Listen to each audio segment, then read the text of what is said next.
It feels like my hard work has paid off, but at the same time, I still have the imposter syndrome. I still feel like I'm going to wake up and everybody's going to see me for the heck I am. Viola Davis. Suffered from by entrepreneurs and celebrities alike, today we're talking about imposter syndrome, exactly what it is and steps to overcome and control it.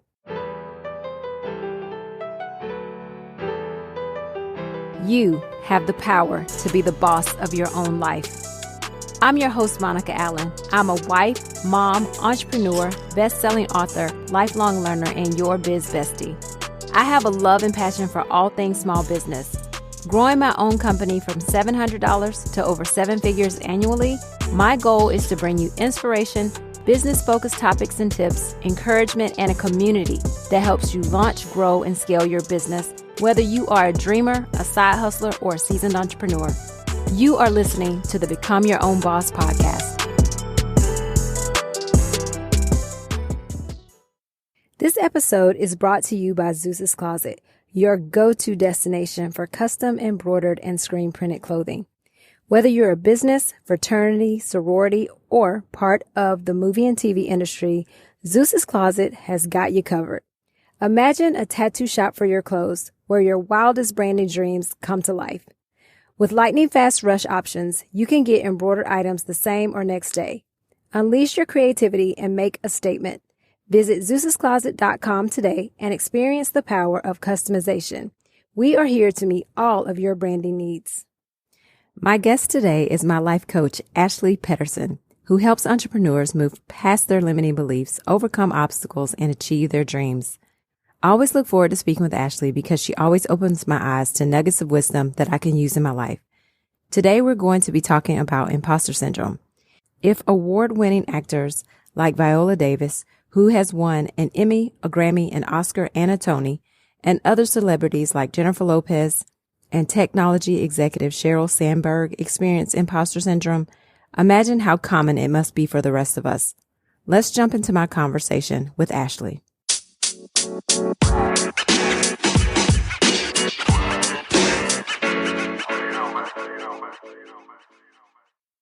Ashley, I'm so happy to have you here with me today. Me too. I'm happy to be here. I know we go a little ways back because you served as my life coach for a while. And one of the things I really wanted to chat with you about today is imposter syndrome. Can you first just start by telling us what is imposter syndrome? It's just that feeling like you don't belong, like you shouldn't be in the room or doing the things, right? It's really this, like, you don't identify as the person yet. Like you said, it feels, the name implies, it's like you feel like an imposter. Yeah. And I don't know that it's an actual syndrome. I think that's something that people have just labeled that way. Yeah, but that's all it is. And so we think that there's something wrong, that we shouldn't be there. Okay. And I definitely think, I've had those moments and you've helped me kind of overcome them over time and with us working together. But tell me, I know you work with a lot of entrepreneurs, and most of us would think that entrepreneurs are very confident, that we think we can conquer the world and do all of these things. But do you find that we suffer from imposter syndrome as well? Oh, 100%. Yeah. When I work with entrepreneurs, a lot of them, they have a hard time reaching out. A lot of the entrepreneurs I work with influencers. In the beginning, when they're starting to work with influencers, it's very scary. It seems like somebody who is, cool. It's the cool kid, right? And they're scared to reach out to them because of those things. Then also working with like manufacturers and those kinds of things, you can feel very much like, what am I doing here? Who said I can do this? A lot of times you'll see people trying to up-level their identity, and they very much get stuck in like, this is not who I am. And so they haven't really had that identity shift yet. Gotcha. Well, how do we change that? How do we change that identity? How do we get over imposter syndrome? I think the first part is realizing that it's normal for everybody, whether you're in a corporate position or you're an entrepreneur. It doesn't really matter when you're stepping into something new, especially if there is a room of people who have been there for a long time, right? Anytime. Mm-hmm. If you go to college, it can be the exact same thing. That it's totally normal for you to not feel like you fit in, like that you don't belong there. And a lot of the times we think, oh, there's something wrong with me. I should feel like I belong. And I think it's almost like paying your dues, right? Like, of course you don't fit in there. Of course you don't belong. You're new. This is something that's new to you. Understanding that there's nothing wrong with you, that like this is a normal thing that you go through. That's always step one. And then for me, the next part is realizing that everybody's gone through this. And then also, it's all just made up. Understanding like where your source identity comes from, I think can help a lot. For some people, it's like, I'm a child of God. For others, it's like, I'm part of the universe, right? Like once you can understand that your identity is more than like this narrow thing that we have in our brains, right? Like before you step into this position, I think that can really, really help and like to expand your identity and say, it's okay that I don't fit in or belong right now because I belong to something bigger, right? And everybody else does too, right? Like that whole idea of like, even the boss, right? Like they're that same thing. Like it's just made up. Somebody made up the position. Somebody made up the title. Somebody made up the rules of how it works, all those kinds of things. And so I think that can really help as well.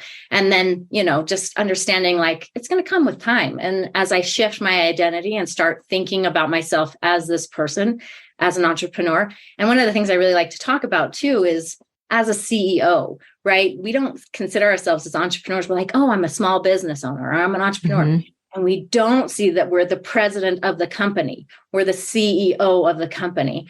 I think if we just start referring to ourselves and seeing how we play into that role, our brain will start to find evidence that that's true as well. Interesting.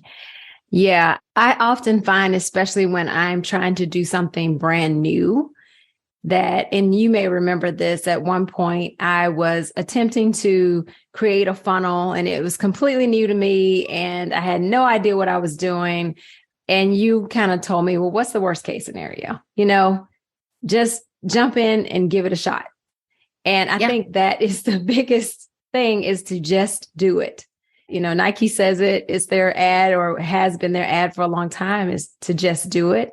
And so I've kind of taken the approach of just like, okay, let me just dive in and I'll figure it out as I go. I'll learn to swim or tread water or whatever it is to get through it. Actually, a question for you in regards to this teaching that you're doing for us CEOs, entrepreneurs, business owners, all of that. How did you land here? What made you decide to do a business to help those of us who are leading businesses? I had my own kind of coming into this. I started out when I became a life coach. The first thing they tell you is to start introducing yourself as a life coach. I totally understand because it feels so weird. You're like, I'm a life coach, right? Like, so that whole part, right? Like I totally get this imposter syndrome. It feels weird. It's off, right? But then I actually I kind of fell into this position, right? I knew somebody who was like, do you want to come coach in this course that somebody else was offering? And you're just going to be the lifestyle mindset coach kind of a thing. And so I was like, sweet. Yes, I love that. And as I got in there, so I've been working for a couple of companies for like the past 4 years. And it became the thing that I coach on. And I think it is really natural because entrepreneurship is very similar in a lot of ways to sports and having like a sports type mindset. And I ran Division I track and field and cross country. A lot of those same things about persistence and endurance and resilience. A lot of those are the same things that cross over from sports mindset into entrepreneur mindset, of trying new things, being willing to like put it all out there on the line. And it was kind of a good fit, really. It worked. Yeah. It all came together. No, I love it because I think sometimes as you are pursuing your business or working in your business, you can get a little bit lost and get a little bit off course. And I always say that perseverance and persistence is so important, because if you don't come back to that, then you're done, There's so many people who start businesses thinking I'm going to be rich next month. It's just one of those things. You're like, maybe in 5 years. And I wish that we would normalize that in this space, because I think there's so many coaches and gurus out there who are like, just do these things and you're going to make $1 million. And we're sold that. And really, if we would just normalize, like, no, you're going to put a lot of money in, you're probably going to have some debt, and it's not going to pay off for about 5 years. Right. Yeah. Would people still be in that space? Yeah. Well, it's interesting because a few weeks ago when I interviewed a couple and the gentleman talked about, he would always think, and next year. Yeah. And it'll be better next year.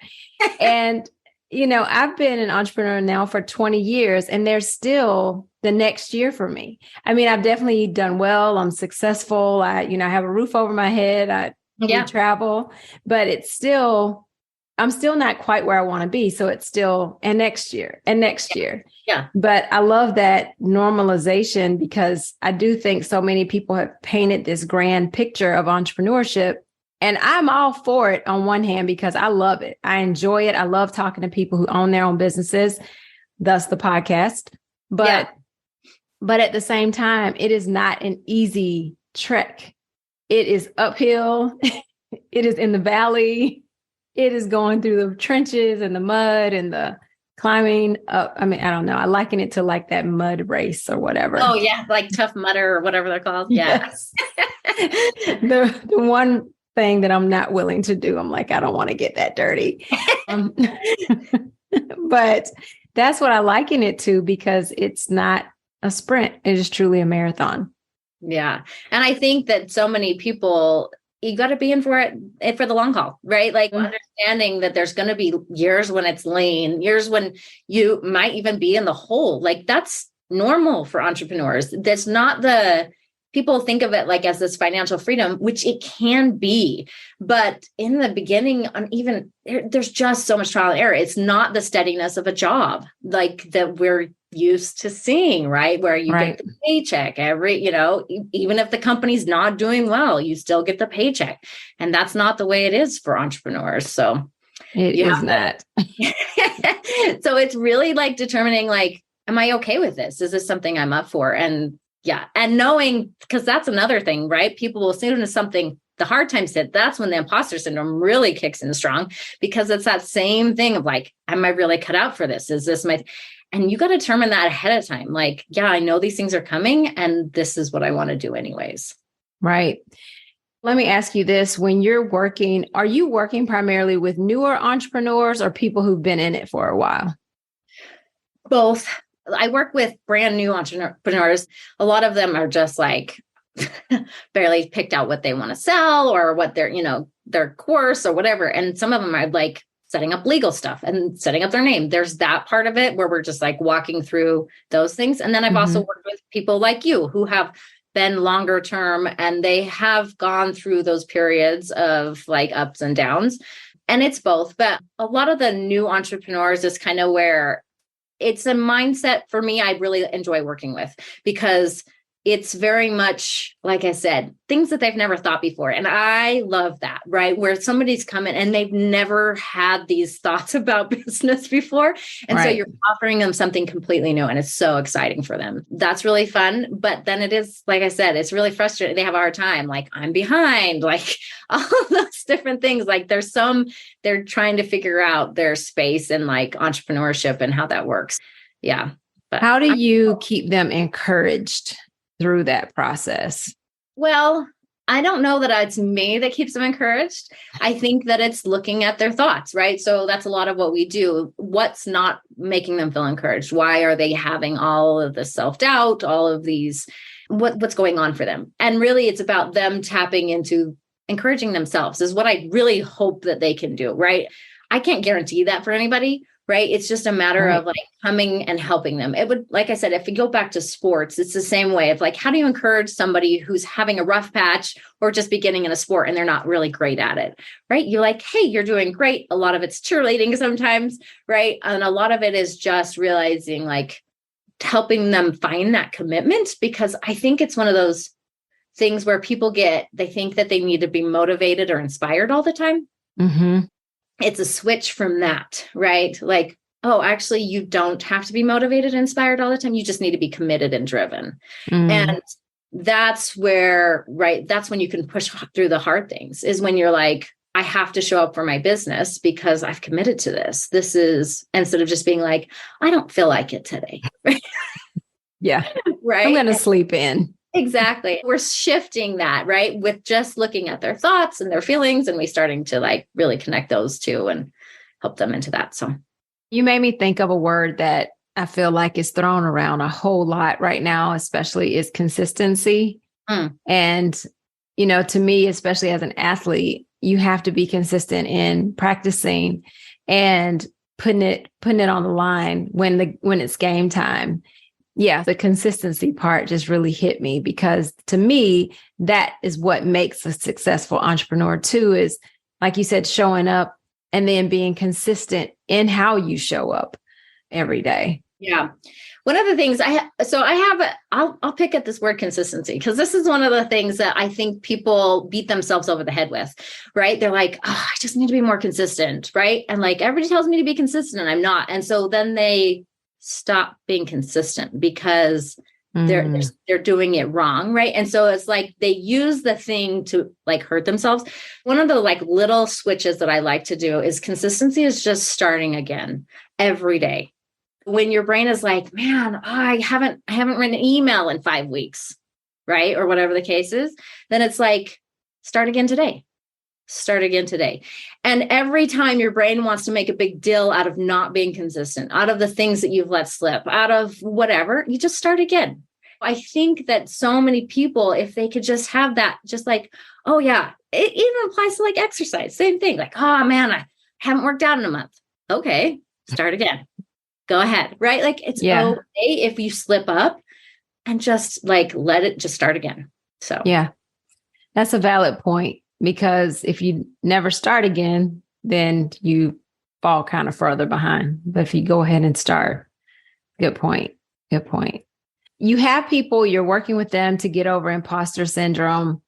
Tell me a little bit more about that, as far as if I'm in this room and I'm working to get over that, what should I be doing to push forward on that? I hope that question makes sense. Yeah, it does. A lot of the times it's just like you were talking about, like taking the action, showing up, doing the things, right? Even when we don't feel like it.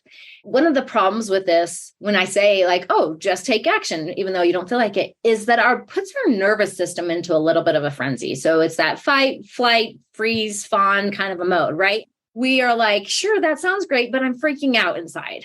I'm a huge advocate for meditation and mindfulness, because that is how we calm down our nervous system so we can actually use our higher level thinking, right? Because when we're sitting in there being like, man, I shouldn't be in here. I don't know what I'm doing. Who said I could do this, right?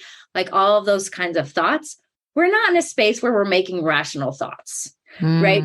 We're just kind of freaking out, and we probably are feeling it in our bodies, right?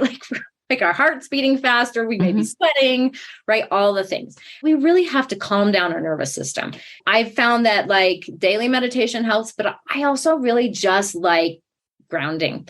Like I said, mindfulness for me, it's just a matter of like paying attention to my breathing, right? I literally put my hand on my heart. You'll see me do it a lot. And I'm just take a few deep breaths, really calm down our nervous system, let it know that we're not being chased by a tiger. We're not going to die, right? And then really like, okay, what would I think now that would be a lot more useful? It doesn't mean that those imposter syndrome thoughts are going to go away. It doesn't mean that at all. It means that we're making space to fill those feelings that come along with it, the nervousness, the scare, the anxiety, the whatever. We're making room to fill that, and then we're choosing intentionally how we want to react, right? So it's not like, oh, you're never going to think these thoughts again, right? Like that would be great, but that's just not how our brain works for the most part.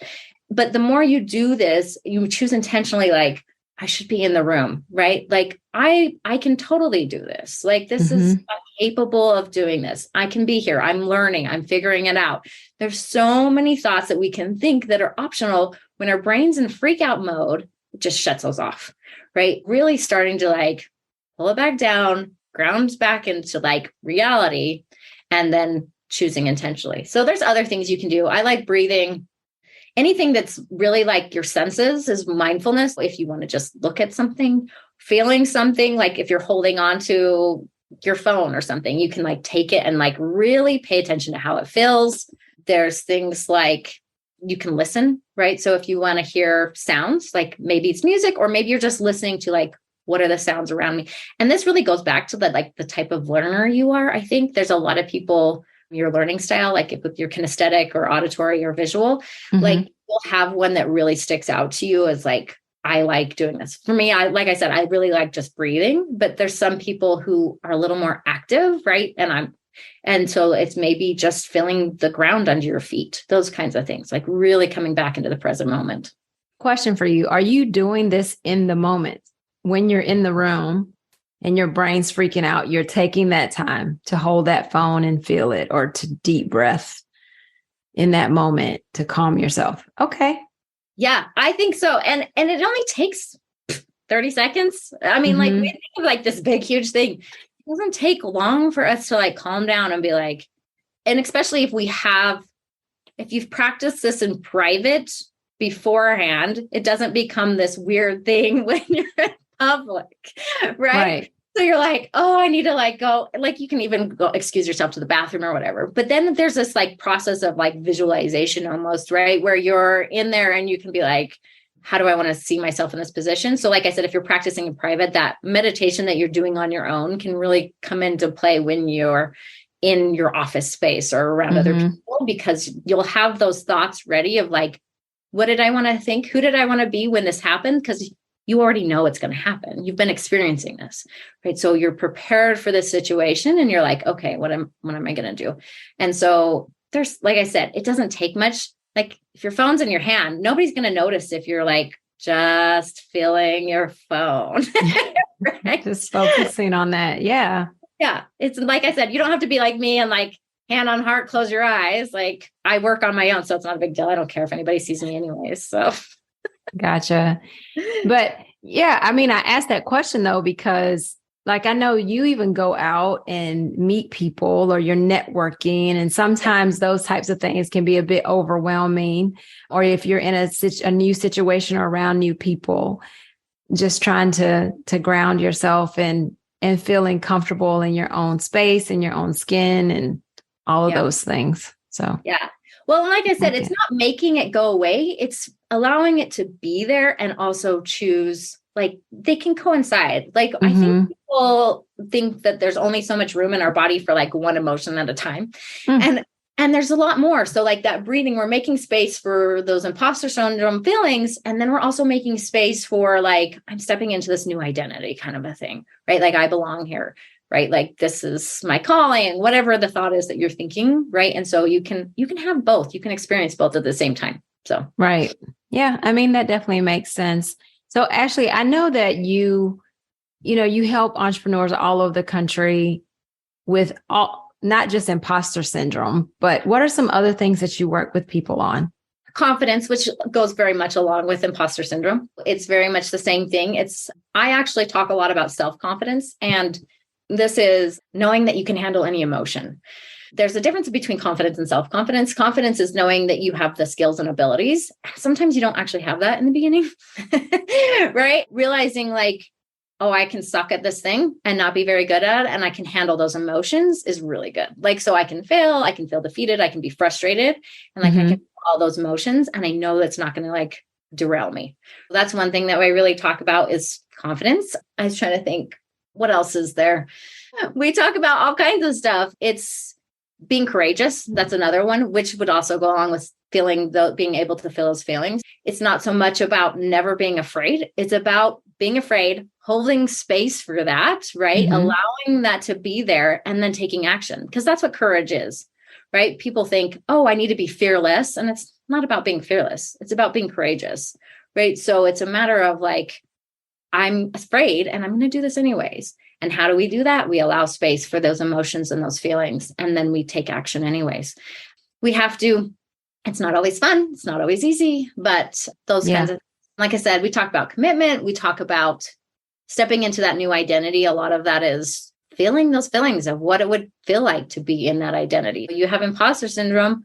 What's the identity that you want to step into? What does it feel like to be a CEO? How would that look like? What would you what would you be thinking? And so we start to like really start to identify those things so that we are like, yeah, that's me. It doesn't last forever and ever. Yeah, it's interesting because Ethan and I talk often about, he and I have both been entrepreneurs for 21 years or so. And sometimes we feel like, who am I to try to tell people how to run a business or grow a business or sustain a business? But then we'll see people who have literally been in business for 2 years and they're like, let me tell you how to make $1 million and grow your business. And we're both like, yet we are hesitant about doing that. What is that, Ashley? I think part of it is I think it's called the Dunning-Kruger effect. It's when you know a little bit about something, you think you actually are like know a lot, versus people who know a lot actually realize they know nothing, right? Because the more you know about something, the less you're like, I don't know anything, right? Like you realize how much you don't know. Right. Yeah, and so when you come in and you're like, I just started a business, and somebody who actually their business took off, they got lucky, right? Like we don't talk about that in business a lot. People get lucky all the time. They have privileges set in place for them, right? So they either have networks that are really wide or they know people with a lot of money, right? So there's things like that happen.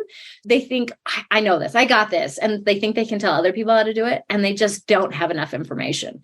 For everybody's background, because like you said, once you've been in it for like 20 years, you're like, I don't know what I'm doing. Like, you're like, I know a little bit, but like the huge vast majority that you don't know, right? Yeah. Even like if you talk about a biologist or, a scientist, they'll say, I don't know. But you think somebody who graduates from high school, they think they know all about biology and physics. I've read the cover of the textbook from cover to cover, right? From front to back.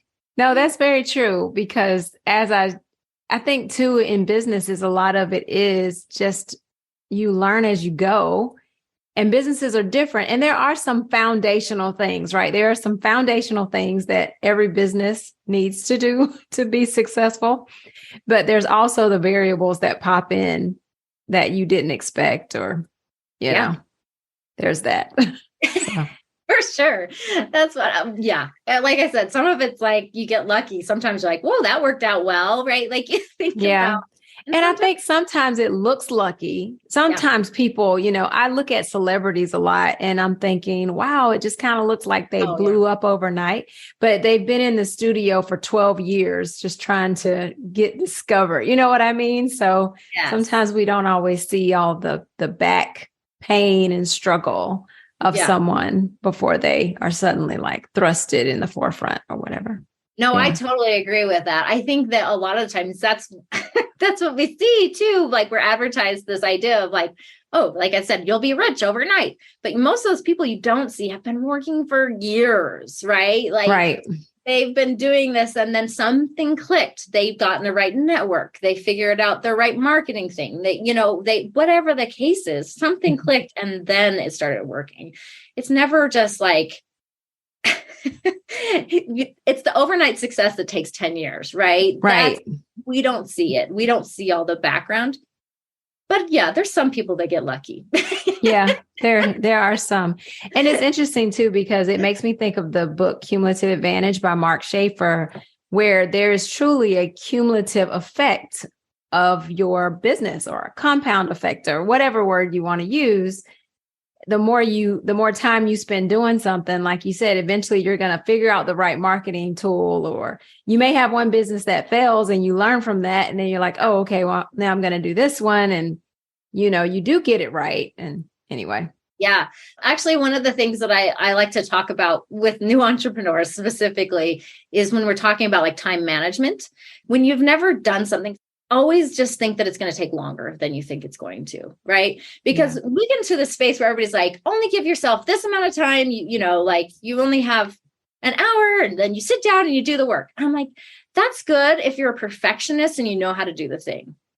The problem is when you're new to writing emails, starting a website, networking, whatever the case is, and it's something you've never done before. And then you're like, I should be getting this done in an hour. That's how much time I give myself. I'm like, you should have given yourself probably 3 times the amount of time that you thought it was going to take. When people are like, I'm just going to build a website this week. I'm like, good luck with that. Right. Like, give yourself more time, because we have to allow for that. Like, you have to learn. And so many of us are like, I should know how to do this. I'm an adult. Right.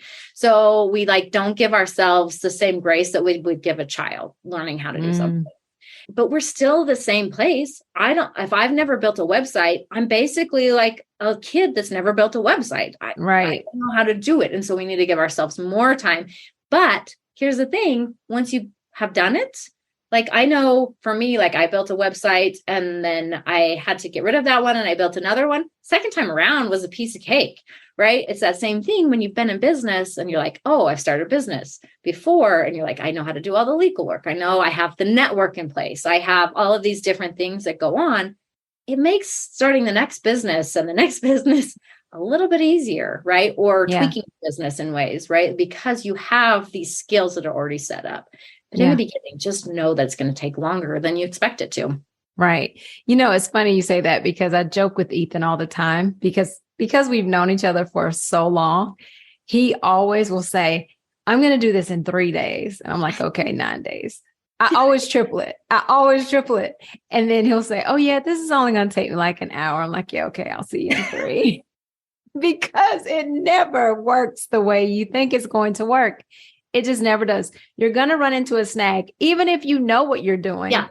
Your computer's going to crash, or it didn't save, or it's like something is bound to slow you down. And you know, not to be a negative Nelly here, but it just so happens. It's so true. People are like, I should have had this done. And then, like, you know, my son ended up with a broken arm and they had to come home, and like, you know, it's like, just plan that that's going to happen. Like, be like, okay, I think this should take a week, but really, like I give said, myself 3 2 to 3 times more, you're probably good to go. Right. If you're thinking my business should take off in a year, give yourself about 2 to 3 times more. Right. Like, it's just one of those things. I don't know. But I feel you on the other. This is just a funny story. But when we were young, my husband and I, we were moving, and he was like, it's like, we should only need a couple boxes to move. And I was like, are we living in the same house? Like, what's going on here? Yeah. And 20 boxes later. Yeah, exactly. And it was just the 2 of us. We were newlyweds. Right. Yeah, things always take longer. That is so true, and take more resources than we think. Yeah. And it's funny because you say that. So taking more resources, right? You mentioned like needing money to start a business. That's another thing. Like, it always takes more money than you think it's going to take. Oh, yeah. You know? And people always run into that, right? Well, and I think part of it is, and I don't know, like, from when I'm working with new entrepreneurs, a lot of them come from the world of like MLM.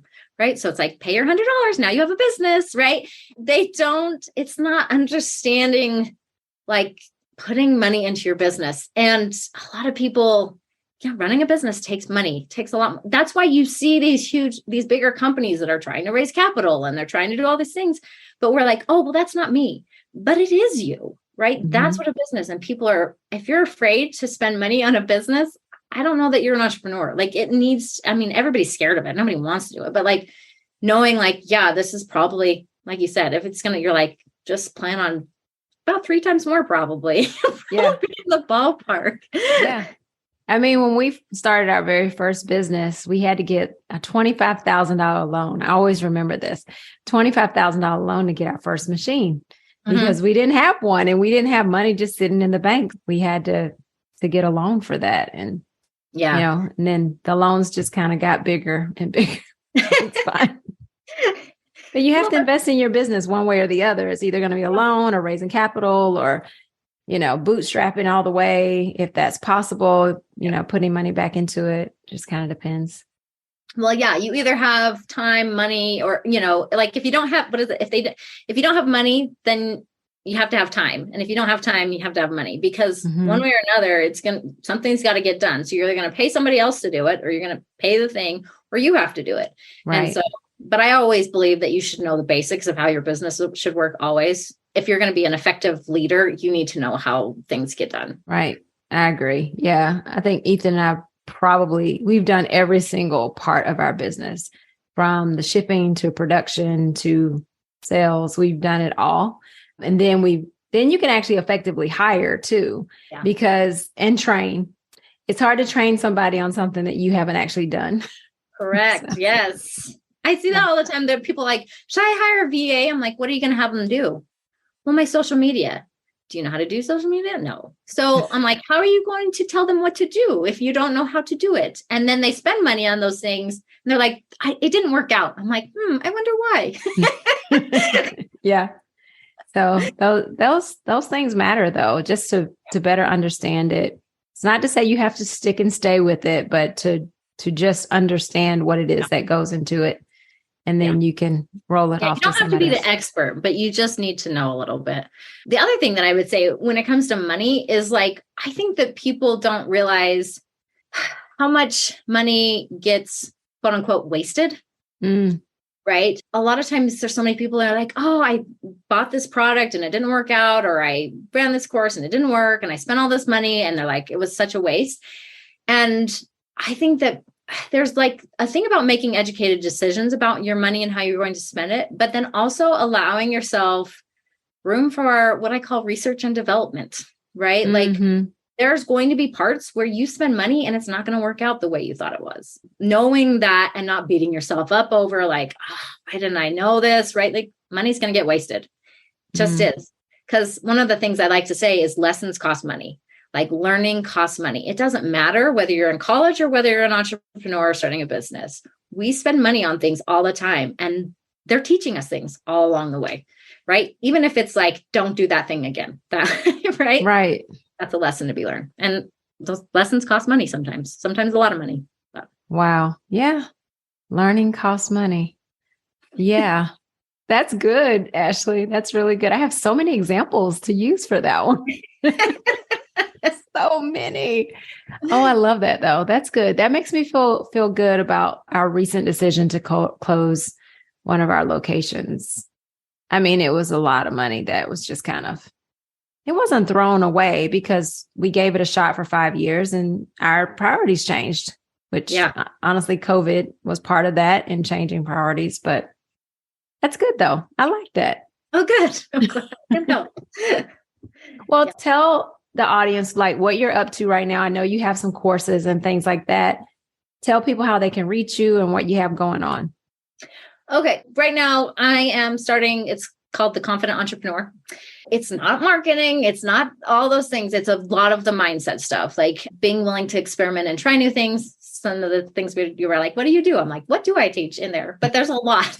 We talk about money mindset. We talk about abundance, those kinds of things, visualization. It's a lot of calming our nervous system and feeling feelings in our body. People think that feelings aren't important in business. Feelings are everything. They drive all of your actions, and you really need to be in touch with your feelings. There's that, but that's the main course I have going on. I also do one-on-one coaching. If you're like, I don't want to be part of a group, because the Confident Entrepreneur is a group course and it's still group coaching, but it's smaller. And right now it's going from like, I'm debating, like I'm still in this area of like, I might change it over to a membership instead of like this, a set amount of time. We'll see how that goes. Like I said, I'm always trying and experimenting things. But then also the one-on-one coaching, if you're more into like, I would like to dive deep in these things and I want all your time, like, so I do that as well. Yes. And I can help with all those mindset things, all those blocks, things that you're like, limiting beliefs that you're like, why can't I do this? Those things. Yeah. And I had the pleasure of doing one-on-one coaching with you, and it was absolutely great. Very, very helpful. Definitely helped me get over some humps. I had been looking for a life coach for about 3 years, and finally I ran into Ashley, and it has been great. I wanted her to share her expertise with you all today. And Ashley, I just want to thank you so much for joining me on the podcast. Thank you for having me.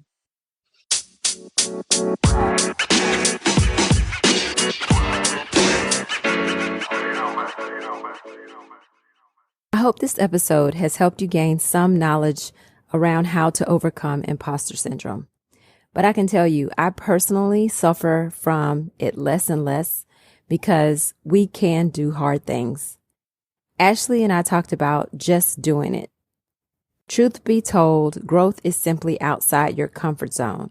So it's important that we push through the discomfort, push through the fact that we might not feel like we belong or we deserve certain things. Because at the end of the day, we get one life and we can't be afraid to live it to the fullest. I'm learning this more and more as I get older because time is ticking and I'd much rather try than not. And I don't want to have regrets. Ashley, thank you so much for joining me on the podcast. I always have so much fun with you when we chat. So many great takeaways from Ashley, from giving yourself room to experiment to consistency being just starting over every day. Be sure to subscribe to the podcast so you don't miss Tuesday's 2-minute takeaways when I share nuggets from previous podcast episodes and from my own business and life experiences. I'm certain I will be pulling several from this episode in the future. Thank you for listening today. I am grateful for you. Take a moment to rate and review the podcast. Also, just a quick reminder to join the Become Your Own Boss community. This will give you access to the Level Up Living newsletter, which brings you monthly business tips to further help you launch and grow your business. You can join the community through the show notes or by visiting monicaallen.com. Remember, now is the time. Now is the time to level up, leave a legacy, and become your own boss.